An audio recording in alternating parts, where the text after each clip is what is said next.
For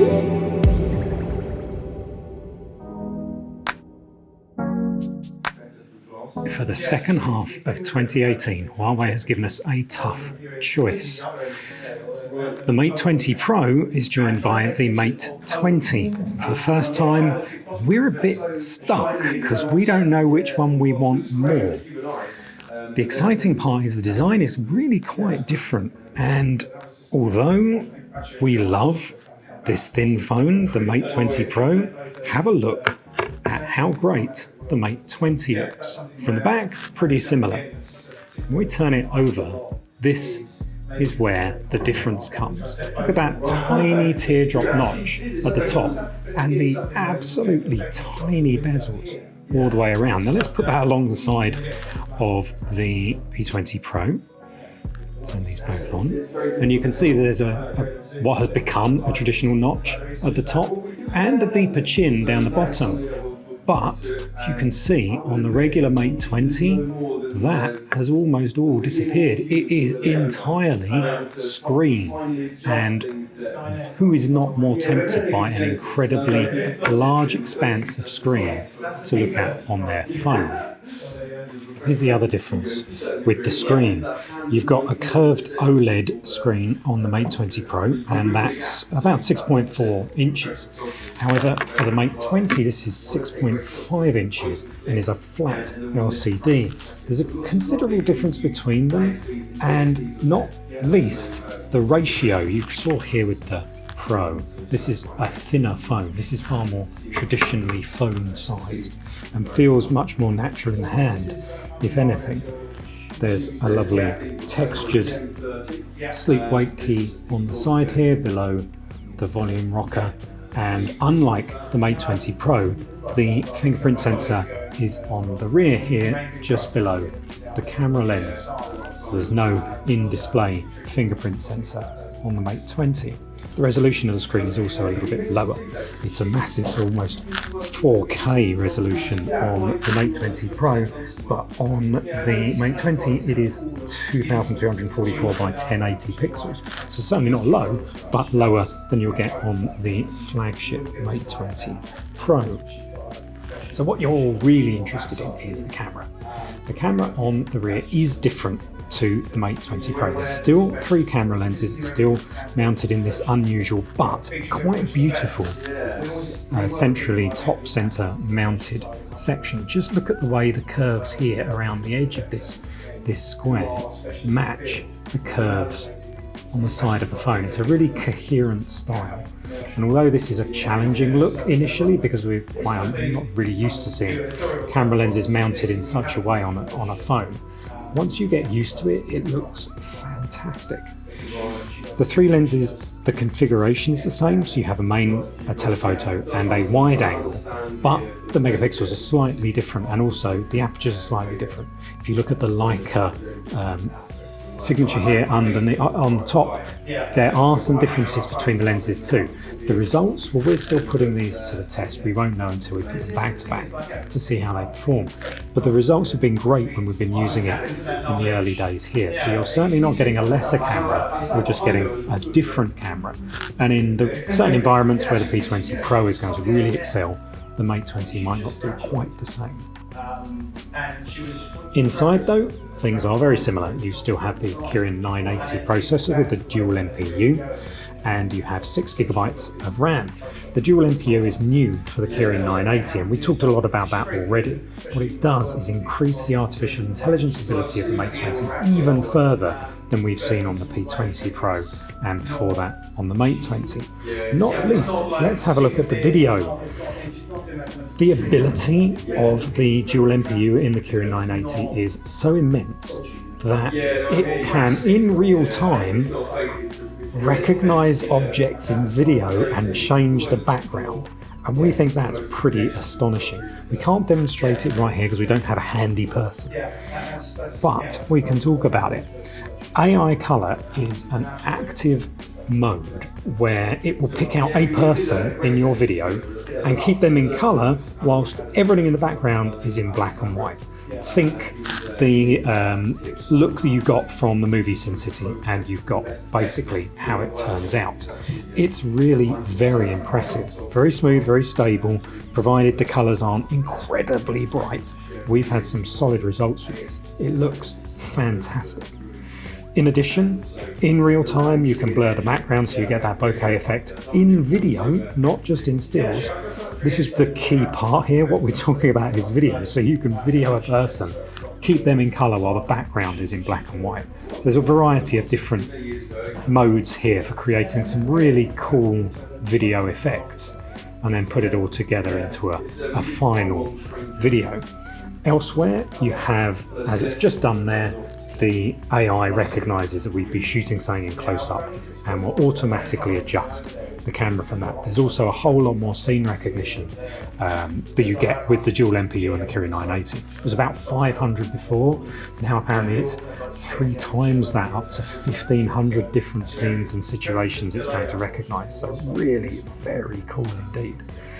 The rest of the modes that you get within the camera will be familiar to anyone who's used the P20 Pro. You've got a monochrome system, but sadly it's not a monochrome lens, it's a filter. But we've been assured that Leica has been working very hard with Huawei to make sure that end effect with the monochrome filter is as good as it can get, which is great news. There's also the night mode for taking tripod-free long exposure shots in low light. That keeps the shutter open for up to 6 seconds depending on the situation, and then we'll snap the photo and use both optical image stabilization and AI controlled image stabilization to give you a fantastic end result. And the effects, as we've seen on the P20 Pro, make us very excited to see what it can do with the Mate 20. As you may have seen there, that we're flicking through the operating system using a gesture control, and this is new for the Mate 20 and EMUI 9. I've got here the the Mate 20 Pro, which has got the regular Android buttons with which most of us will be familiar.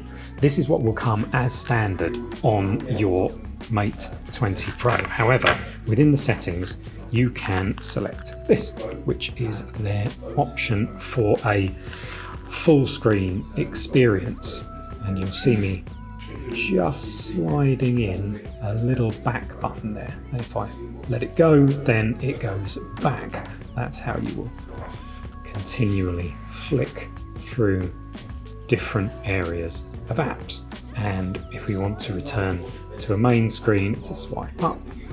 You hold the main screen, you hold that down, and you'll get your helicopter view of all the open apps. So it's very simple, it is quite fast. Whether you like this sort of gesture control system is actually how you prefer to use phones. It's something that you'll need to get used to. But it is nice that there's the option there to go back to regular Android buttons if you want to. The same can be said of the app tray. If you don't want your apps spread across the screen like this, you can select an app tray. So it's very user customizable. EMUI 9 also is much less cluttered than it was before. There's a lot of settings that have been made much easier to find, removed a lot of screens, basically sped everything up. So it's much more pleasurable to use perhaps than older EMUI systems. However, Huawei's UI has improved a lot over the years. What else is there to say about the Mate 20? Well, there's a 4,000 mAh battery inside with fast charging. However, if you're looking for the wireless charging that's on the Mate 20 Pro, you're not going to find it in here. You can also see this wonderful twilight colour that's got a gradient between green and blue. Really fantastic. Whether you like it over the top of the new effect, you can see here that Huawei calls, if I remember correctly, hyper optical, and that's this sort of almost textured You might be able to hear it. Sounds like a vinyl record when I scratch my finger across. It really is a very nice feel. It's not as harsh as it makes it sound there. It's actually a very pleasant, only slightly textured feel on the back. Anyway, that's enough talking about the wonderful rear of the Mate 20 Pro. The Mate 20 still comes with this lovely twilight finish. So we're going to have a quick look at the way that the Mate 20 uses those 3 camera lenses on the back.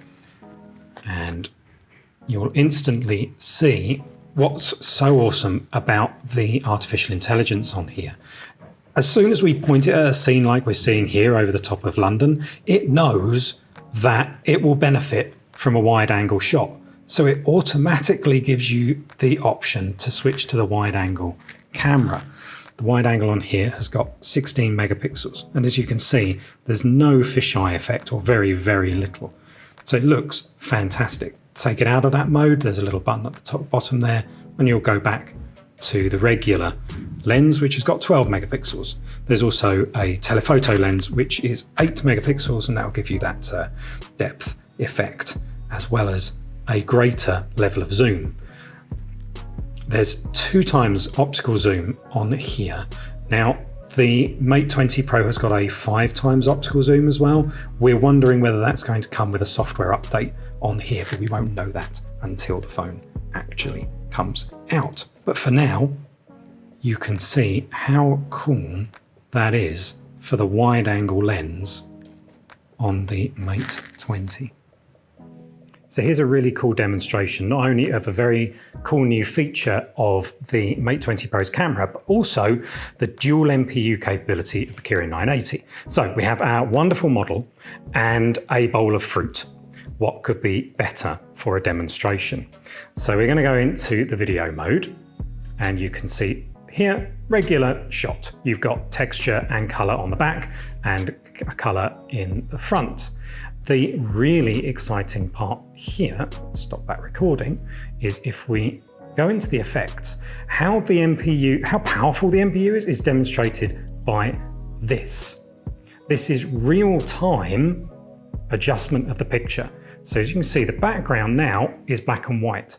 The person is still in color, as evidenced here by the skin tone and the bowl of fruit.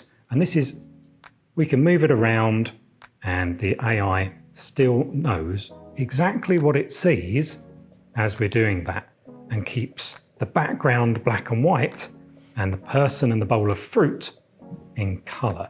How cool is that?